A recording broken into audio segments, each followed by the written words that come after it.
Hey, what's up, everybody? Hope you guys are having a great day. It's Thursday. You know we're doing Thursday night Throwdown, one of my favorite days of the week. I love doing these blinds, these verses, and we are in the midst of our Bottled in Bond tournament. Looking a little bit, well, it's going to be, I guess, looking a little bit like this. We're almost down to the first round being over. We got two more, this one and one more. And then we get into the second round, the final eight, the Elite Eight, if we want to use the March Madness terms. And today, we're just a couple days removed from Bottled in Bond Day. March the 3rd was the recognition of when the Bottled in Bond Act in 1897 passed. And so here we are in it today. A couple non-legacy style distilleries and a couple unique ones. So this is they're actually both out of Colorado. This is Law's Whiskey House out of Denver, San Luis Valley straight rye bonded. So obviously 100 proof. This is the first rye to be bottled in bond in Colorado history.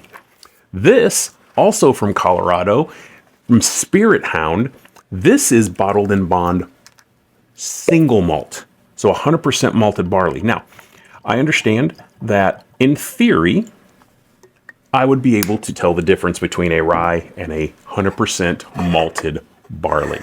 And that may be true, but the point is, bottled in bond doesn't have to just be in our bourbon. It can be rye, it could be wheated, it could be a straight wheat, it could be malt, it could be all those expressions. And so we want to give credence to all of those and throw a couple of those unique ones into our tournament.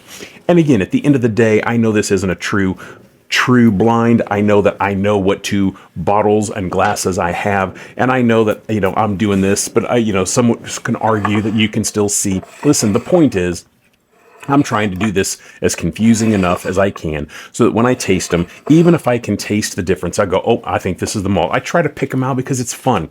But at the end of the day, the point of this for me is to tell you right now on this day, which one I think is quote better. And again, it's not better meaning that one of them is not good. It's just which one hits my palate today. And as I've said many times on these verses and these blinds that we do, if you do 3 days in a row, you may get, the same one may not win all three times. It's just how our palate changes, what we've done throughout that day. There's all sorts of factors that do play into what we like that day. So let's just give it a go.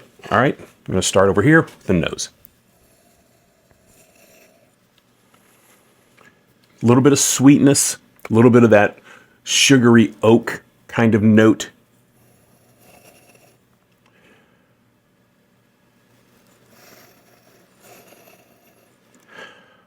Not a super pronounced nose, but some wood sweetness there.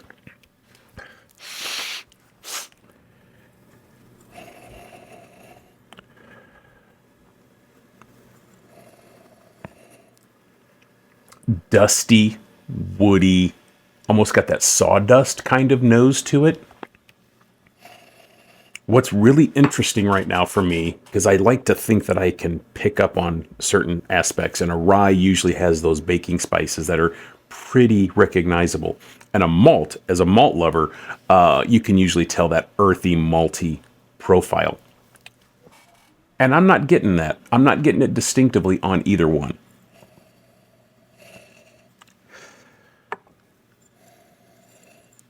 All right, let's go in. Let's get a taste.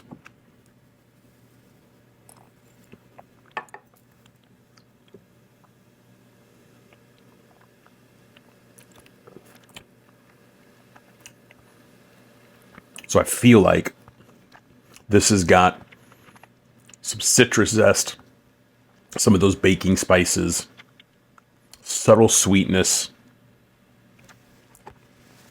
gorgeous legs. Thinking this might be the rye, but Haven't had the other yet.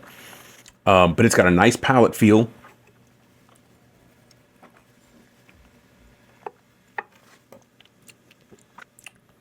Again, some of those rye spice, but not overwhelming, not overpowering. Pretty nice drink.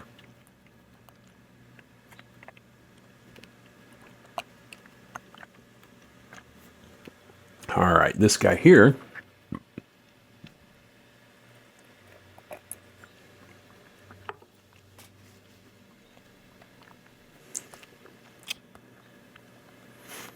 More earthy, buttery. I also get some fruit notes on there. Smoother, meaning this one's got a little bit more just pop on it, where this one is pretty balanced, smooth, easy to drink, if that makes sense. I think they are where they are, honestly. But that's just part one. Hopefully I got them right. But if not, whatever. But what I really want for this moment is, which one do I think is better right now in this moment? I'm going to go backwards. I'm going to start back down with this guy.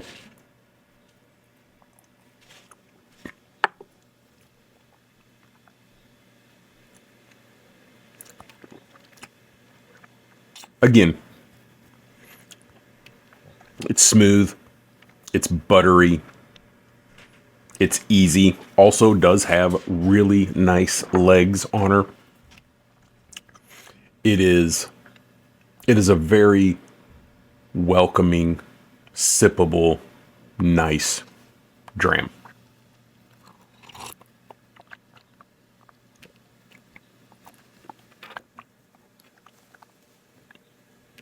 Go back to this guy one more time.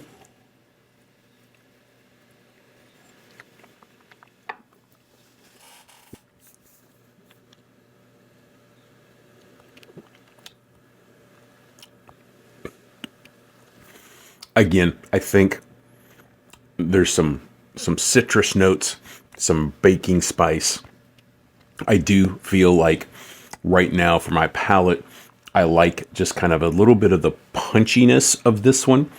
Nothing wrong with a smooth whiskey. But this one just has a little bit more going on.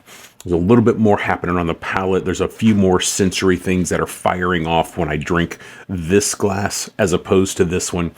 And so I think for today in the Throwdown, I am going to go with that one just because it's just got a nice balance and punchiness, but not overwhelming profile to it. Oh my goodness, I am wrong. I am way wrong. That is interesting.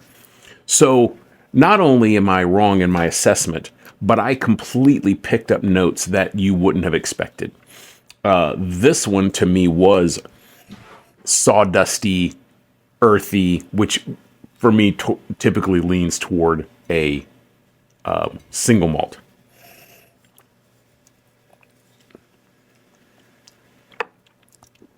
That is crazy. And this one, I swear I'm picking up baking spices and citrus.